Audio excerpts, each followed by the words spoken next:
So the natural patterns are what we're looking for in the land. The natural patterns, which are the contour lines. Those contour lines guide us to where the energy is moving. We really want to listen to the land. We want to use our eyes to see what's going on in the property during every season, during different times of the year, different weather events. All those different things are going to tell us patterns, where the rain is falling, where the sun is shining, and where the best areas to grow might be, to try to give an opportunity for other plants to get a chance to grow. We've accepted the land's imprint. We've been looking at all the different areas on the property that we can grow plants, different kinds of plants, and we've also been defining the microclimates on the property. The south side of the house, the east, west, and north side of the house, any building, the edge of a forest. All these areas have slightly different climates. When we do all these things, we are accepting the land's imprint.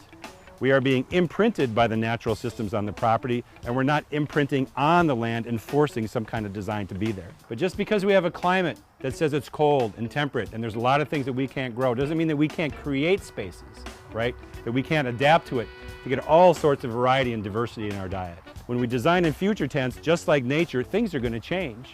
We're not building a static system.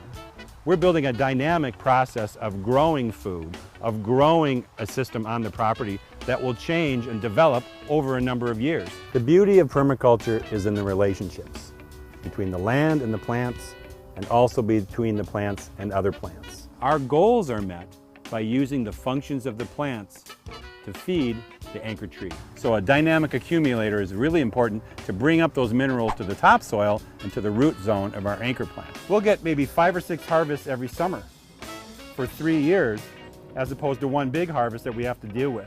So we want to really keep the soil covered. We want to keep the soil moist, but we can always use some of these shorter ground cover fruiting shrubs or fruiting perennials to do that for us. Now that we've created that space, what other plants can we grow? We're going to head off to the plant database and look and see what those plants are.